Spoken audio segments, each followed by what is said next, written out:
Good afternoon. So we're going to carry on reading A Series of Unfortunate Events. We've read chapters 1 and 2 so far, and so far we've now met Count Olaf, which we might all have started developing our own opinions of him and what kind of person we think he is. Personally, I don't have a very good feeling about him. I think that he is quite a mysterious character. And I think he's going to be a little bit sly, which means that he's going to be a bit sneaky. I think he is he's after something, which we know that he mentioned the Baudelaires' money, because obviously they're very rich from their parents. Maybe that's all he's after. Maybe he's a nice guy. Don't know. We don't know much about his character yet, so we're going to be reading chapter 3 today. And hopefully we can get a little bit more about his character in this chapter so that we can make a bit of a better inference about who he is. I don't know if you've ever noticed, but first impressions are often entirely wrong. You can look at a painting for the first time, for example, and not like it at all, but after looking at it a little longer, you may find it very pleasing. The first time you try Gorgonzola cheese, you may find it too strong. But when you are older, you may want to eat nothing but Gorgonzola cheese. Klaus, when Sunny was born, did not like her at all. But by the time she was 6 weeks old, the two of them were thick as thieves. That means that they were really close. Your initial opinion on just about anything may change over time.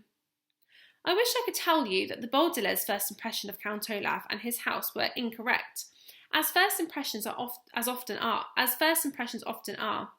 But these impressions, that Count Olaf was a horrible person and his house was a depressing pigsty, were absolutely correct.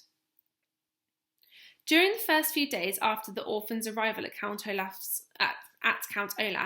Violet, Klaus and Sunny attempted to make themselves feel at home, but it was really no use. Even though Count Olaf's house was quite large, the three children were placed together in one filthy bedroom that had only one small bed in it. Violet and Klaus took turns sleeping on it, so that every other night one of them was in the bed and the other was sleeping on the hard wooden floor, and the bed's mattress was so lumpy that it was difficult to say who was more uncomfortable. To make a bed for Sunny, Violet removed the dusty curtains from the curtain rod that hung on the bedroom's one window and bunched them together to form a sort of cushion, just big enough for her sister. However, without curtains over the cracked glass, the sun streamed in through the window every morning, so the children woke up early and saw each day. Instead of a closet, there was a large box that had once held a refrigerator and would now hold the three children's clothes, all piled up in a heap. Instead of toys, books and other things to amuse the youngsters, Count Olaf had provided a small pile of rocks. And the only decoration on the peeling walls was a large and ugly painting of an... What do you reckon it is?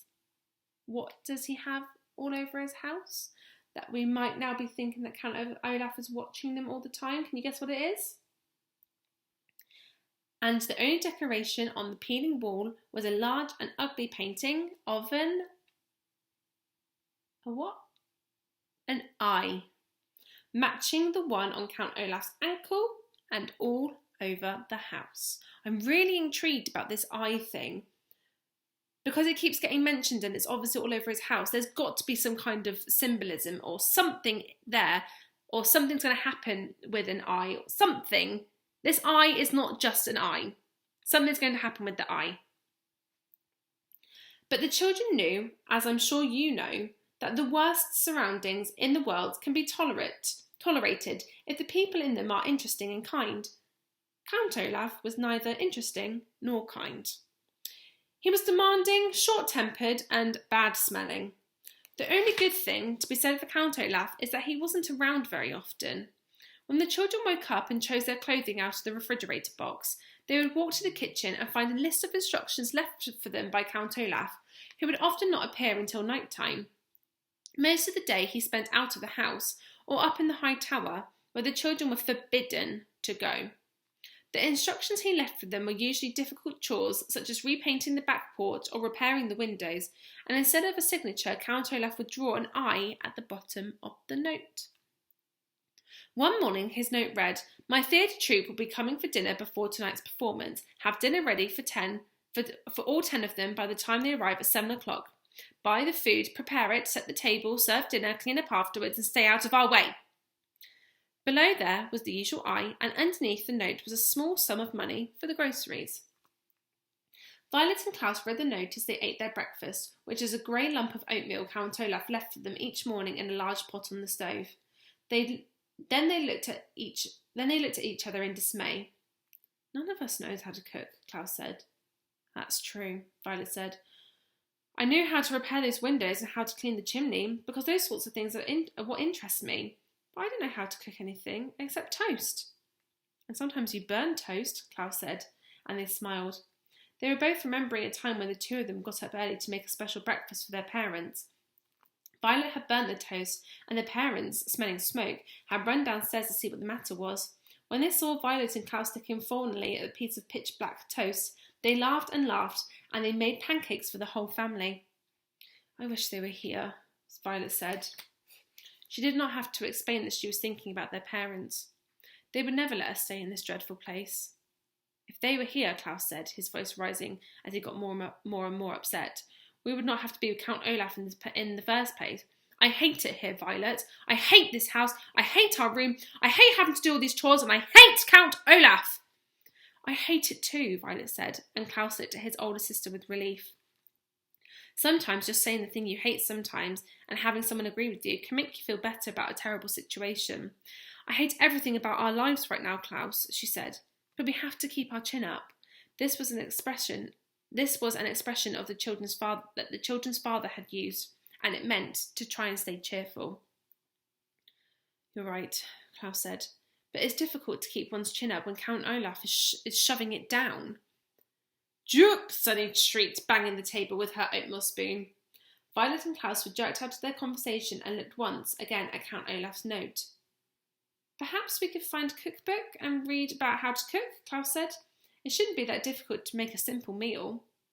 Violet and Klaus spent several minutes opening and shutting Count Olaf's kitchen cupboards, but there wasn't any cookbooks to be found. I can't say I'm surprised, Violet said. We haven't found any books in this house at all. I know, Klaus said miserably. I miss reading very much. We must go out and look for a library sometime soon. But not today, Violet said. Today we have to cook for 10 people. At that moment there was a knock on the front door. Violet and Klaus looked at each other nervously. Who in the world would want to visit Count Olaf? Violet wondered out loud. Maybe somebody to visit us? Klaus said, without much hope. In the time since the Baudelaire parents' death, most of the Baudelaire orphans' friends had fallen by the wayside, an expression which here means they stopped calling, writing, and stopped by to see any of the Baudelaires, and they stopped calling, writing, and stopping by to see any of the Baudelaires, making them very lonely. You and I, of course, would never do this to any of our grieving acquaintances, but it is a sad truth in life that when someone has lost a loved one, friends sometimes avoid that person, just when the presence of friends is most needed. Violet, Klaus and Sunny walked slowly to the front door and peered through the peer hole, which is in the shape of an eye. They were delighted to see the Justice Strauss peering back through at them and just opened the door. Justice Strauss, Violet cried, how lovely to see you. She was about to add, do come in, but then she realised that Justice Strauss would probably not want to venture into the dim and dirty room. Please forgive me for not stopping by sooner, Justice Strauss said, as the Baudelaires stood awkwardly in the doorway. I wanted to see how you children were settling in, but I had a very difficult case in the High Court and it was taking that much of my time. What sort of case was it? Klaus asked. Having been deprived of reading, he was hungry for information. I can't really discuss it, Justice Strauss said, because it's official business, but I can tell you it concerns a poisonous plant and an illegal use of someone's credit card. Yeekas! Sunny shrieked, which appeared to mean, how interesting. Although, of course, there is no way that Sunny could understand what was being said. Justice Strauss looked down at Sunny and laughed. Yeeka indeed, she said, and reached down to pat the child on the head. Sunny took Justice Strauss's hand and bit it gently. That means she likes you, Violet explained. She bites very, very hard if she doesn't like you, or if she wants you to give her a bath. I see, Justice Strauss said. Now then, how are you children getting on? Is there anything you desire? The children looked at one another, thinking of all the things they desired. Another bed, for example, a proper crib for Sonny, curtains for the window in their room, a closet instead of a cardboard box. But what they desired most of all, of course, was not to be associated with Count Olaf in any way whatsoever. What they desired most was to be with their parents again, in the true home, but that, of course, was impossible. Violet, Klaus and Sonny all looked down at the floor unhappily, and they considered the question. Finally, Klaus spoke.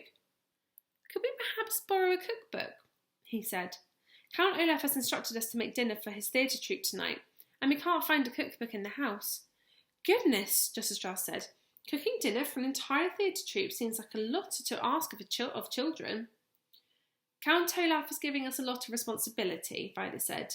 What she wanted to say was, Count Olaf is an evil man. But she was well-mannered.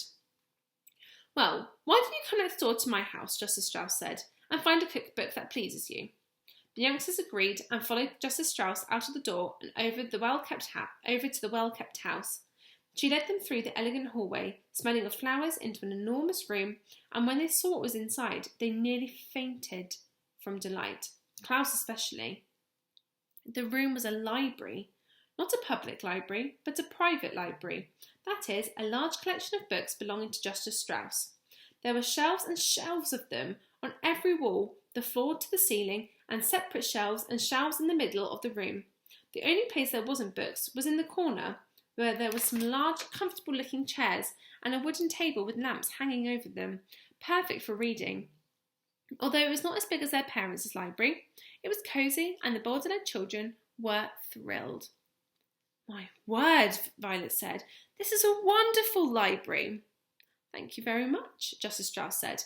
I've been collecting books for years, and I'm very proud of my collection. As long as you keep them in good condition, you're welcome to use any of my books at any time. Now, the cookbooks are over here on the eastern wall.